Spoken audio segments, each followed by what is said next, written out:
Buenos días, buenas tardes, buenas noches, correspondiente a la hora que esté viendo este video, profesor. Bueno, nosotros lo vamos a comentar acerca de lo que nos pareció más importante a lo largo de este semestre, y yo comenzaré con el primer parcial junto con mi compañero Diego Almanza. Pero bueno, a mí me toca y yo quise exponer lo que es acerca del enfoque clásico, el cual se divide en dos: en la teoría clásica de Fayol y en la administración científica de Taylor. Pero bueno, comencemos con la administración científica de Taylor. ¿En qué se enfocaba o en qué se preocupaba? Bueno, él se preocupaba por aumentar la eficiencia de la empresa a través de la racionalización del trabajo del obrero. En este caso, el operador puede ser. ¿Qué pasa? Se centra en incrementar la productividad de la empresa mediante el aumento de la eficiencia a nivel operacional. Esto es a nivel obreros, que se enfoca entonces de abajo hacia arriba. Pero bueno, algo muy importante que mencionaba Taylor era la organización racional del trabajo. Y esta es que siempre hay un método más rápido y un instrumento más adecuado que los demás.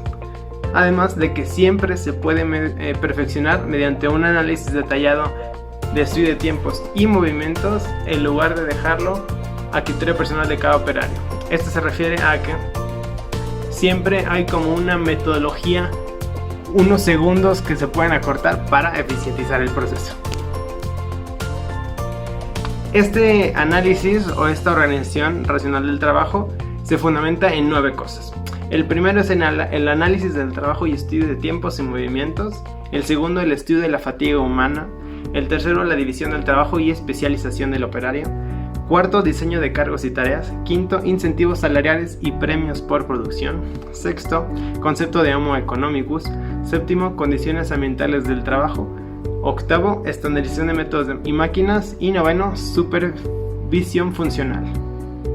Pero bueno, acabando con esta teoría, ¿cuáles eran los principios de la administración científica según Taylor? Bueno, es el principio de planeamiento, el principio de preparación, el principio de control y el principio de la ejecución. Posteriormente voy a platicarles acerca del otro enfoque de la teoría clásica, que es la teoría clásica de Fayol. Bueno, ¿en qué se preocupaba o en qué se enfocaba Fayol? Se preocupaba en el aumento de la eficiencia de la empresa mediante la organización y la aplicación de principios científicos generales de la administración. Además de que desarrollaba un enfoque inverso, el cual era de arriba hacia abajo, mencionando que de la parte alta de la jerarquía de la organización se desarrollara a nivel hasta operarios.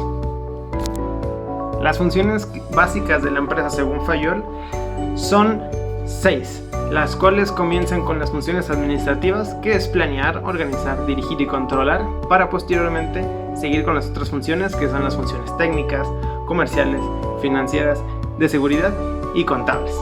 Y por último, también enfocándonos en cuáles eran los principios de la administración según Fayol, aplicado a su teoría clásica, se dividían en 14, los cuales es la división del trabajo, la autoridad y la responsabilidad, la disciplina, la unidad de mando, la unidad de dirección, la subordinación de los intereses individuales a los generales, la remuneración del personal, la centralización, la cadena escalar, el orden, la equidad, la estabilidad del personal, la iniciativa y el espíritu de equipo. Hasta aquí creemos que fue lo más interesante para nosotros acerca de la teoría clásica o el enfoque clásico del primer parcial. Bueno, yo les voy a hablar sobre el enfoque humanístico. Este enfoque humanístico es la teoría de las relaciones humanas. Todo esto es por Elton Mayo. Y bueno, para hablar un poquito sobre el enfoque humanístico, es necesario entender que este va a ser un énfasis en las personas que trabajan o participan dentro de una organización. No solamente se va a tomar en cuenta la parte laboral o la parte como de sus habilidades que tienen para hacer su trabajo. Ahora vamos a entender que el hombre va a ser el foco de toda esta teoría y este enfoque. Entonces vamos a decir que el hombre ya es un ser social, es decir, va más allá. No solamente es voy, trabajo y hago mi jornada laboral y me retiro, sino que existe algo más que eso. Es la primera vez que se va a tomar en cuenta todos estos aspectos psicológicos y sociológicos, ya que antes solamente era en cuenta lo técnico y lo formal. Es como les menciono, no solamente vamos a tomar la parte laboral. En la teoría de las relaciones humanas vamos a tener dos aspectos muy importantes, el cual va a ser el análisis que este no es lo mismo, es decir, esto no es lo mismo que hace persona X que persona Y, no van a hacer lo mismo, entonces se va a concluir que el trabajador más apto para el más adecuado. Entonces es poner lo que tal queda en un lado para el mejor. Y después tenemos la parte de adaptación, en el cual vamos a decir que nosotros como ahora sí jefes o el mismo trabajador es buscar adaptar el trabajo al trabajador, o en otras palabras como que la máquina se adecue al trabajador. Igual por todas estas diferencias que existen dentro de nuestros trabajadores, no va a ser lo mismo la máquina X para trabajador Y, entonces hay que empezar a cambiarlo un poquito. Para hablar un poquito y entender sobre la teoría de las relaciones humanas, necesitamos comprender un experimento que se realizó en Harton. Entonces les hablaré un poquito sobre el cual nos indica unos resultados que abren toda esa teoría, y en pocas palabras vamos a resumirlo, es la deshumanización del trabajo. Entonces vamos a tratar de quitar esa parte, como que no solo son máquinas, quitar como esa etiqueta de que es inhumano el trabajo, ¿no? Que solo máquinas. Y bueno, para realizar cuando se realizó esta investigación, se sometieron experimentos, pues ahora sí que los trabajadores a un experimento fijo que les trajo una complejidad como tal. Ese se desarrolló en 1922 en Chicago, en la compañía de Western Electric Company. Bueno, el experimento al principio se basaba de un factor muy sencillo, era modificar la intensidad de la iluminación en las áreas de trabajo y ver cómo esta tenía como un efecto tanto positivo o negativo en la eficiencia de los obreros. Todo este trabajo fue coordinado por Elton Mayo, es al que se le debe tal cual, y bueno, solamente se consistía en modificar la iluminación. Después empezaron a tomar otros factores porque realmente la iluminación no dio mucho, no te dio un resultado, no se entendía. Entonces empezaron a jugar un poquito con las relaciones en tiempos del trabajo, es decir, cuánto descansas durante cada lapso de tiempo. También se jugó con las jornadas de trabajo, la duración empezó a modificarse y también se empezaron a dar incentivos para ver si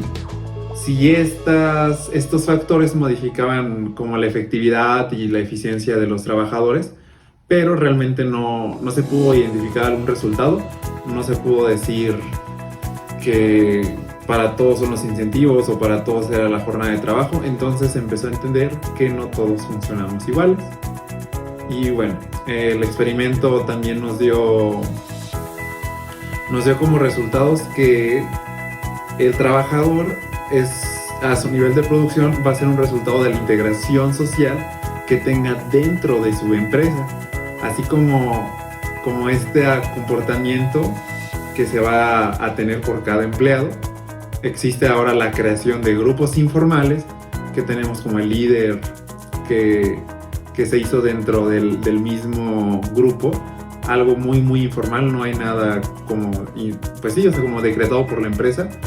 Y bueno, finalmente es eso, que el humano necesita relacionarse, necesita estar conviviendo con otros, y cómo se van creando estos grupos.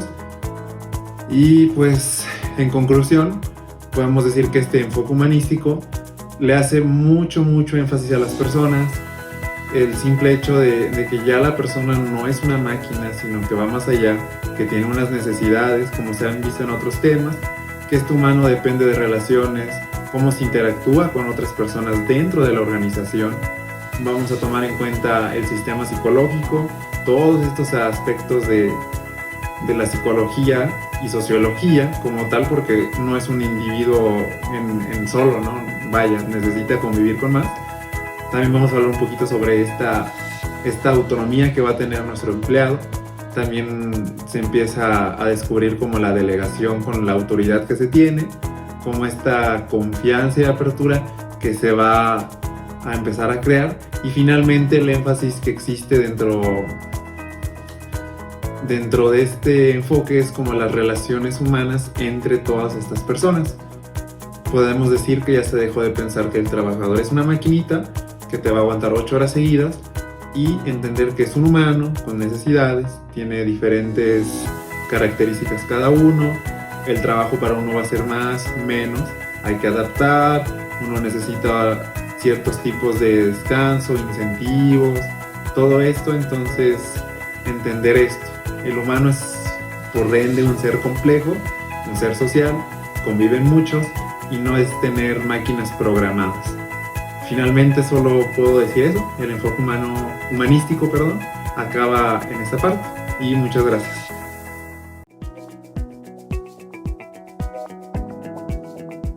Les voy a hablar de las bases del poder.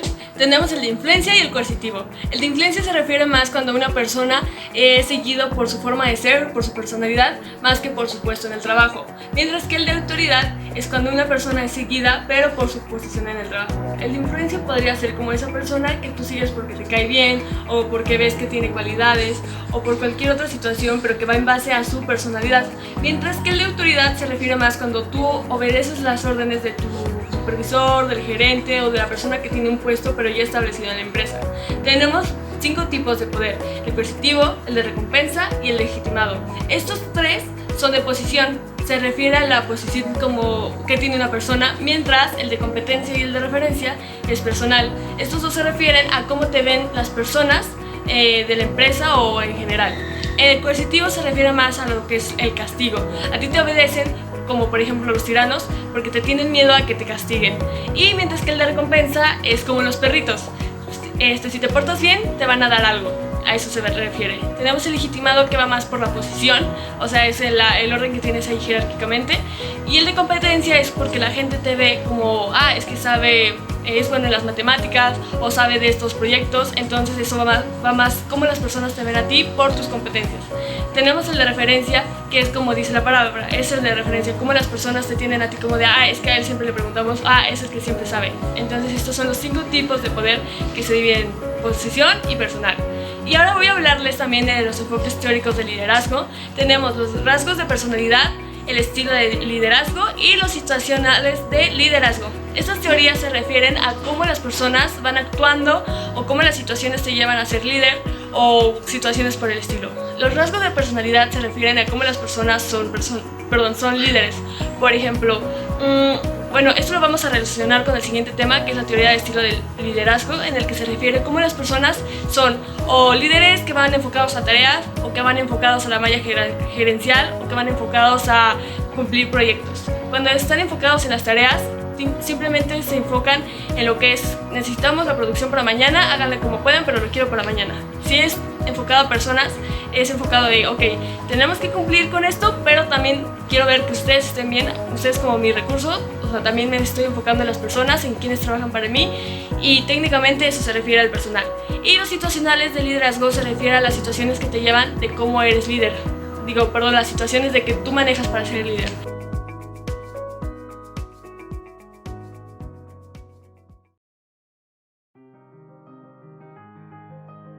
A inicios de la década de los 90, la tecnología fue tomando gran importancia en el mundo. Las computadoras, los servidores, toda la tecnología. Para las empresas no fue diferente. Ahora las empresas se enfrentaban a 2 transformaciones. 1, ya no era obligatorio trabajar en la oficina. Con las computadoras ya podías trabajar en la casa o en cualquier otro lugar, y esto lo vemos más en la actualidad por la pandemia. Y 2, las comunicaciones son más rápidas. Los mensajes o instrucciones llegan en cuestión de décimas de segundo. Con esta nueva tecnología hay muchos cambios en el mundo. Por ejemplo, ahora los objetos tienen inteligencia artificial, o como mínimo una computadora. Por ejemplo, los carros de Tesla, el asistente de Google Alexa y muchos ejemplos más. Ahora todo es digital, ya casi no se usa papel, todo es en Excel, Word, PowerPoint, incluso muchos libros ahora están en PDF en Internet. Los ciclos de vida de los productos son más cortos. Esto es porque ahora todo se actualiza muy rápido, se mejoran los productos a una velocidad récord. La economía es más digital que física. Hay mucho dinero en el mundo, pero no hay suficientes monedas y billetes para abarcar este dinero. Por eso se usan tanto las tarjetas de crédito o sistemas de pago como PayPal. Y por último, y más importante, la globalización. Yo en México puedo leer información de Japón o Corea, y esos países pueden ver información de México, compartir y complementar nuestros conocimientos, y esto es gracias a la tecnología. Por todos los cambios que trajo la tecnología, las empresas hicieron un gran esfuerzo para no quedarse atrás. Para eso las empresas y todo el mundo implementaron estrategias, por ejemplo la mejora continua. Esta es una estrategia que tiene por objetivo mejorar lo que sea, calidad de productos, procesos, y esto viene del Kaizen. Kai significa cambio y Zen significa bueno. El benchmarking, esta idea inició en 1979 y trata de hacer comparaciones con otras empresas o equipos para encontrar sus fortalezas y potenciarlas. Básicamente es aprender de otros, estudiarlos y superarlos. El mundo cambia y todos lo hacemos con él. Mucha gente cree que la administración debería de cambiar para no quedarse atrás. Antes, lo más importante para las empresas era el dinero, el capital financiero, pero ahora se han dado cuenta de que en realidad lo más importante es el capital intelectual. El capital intelectual es el valor del conocimiento de los empleados de una empresa o una organización, habilidades, capacitación o cualquier información que pueda proporcionar a la empresa una ventaja competitiva.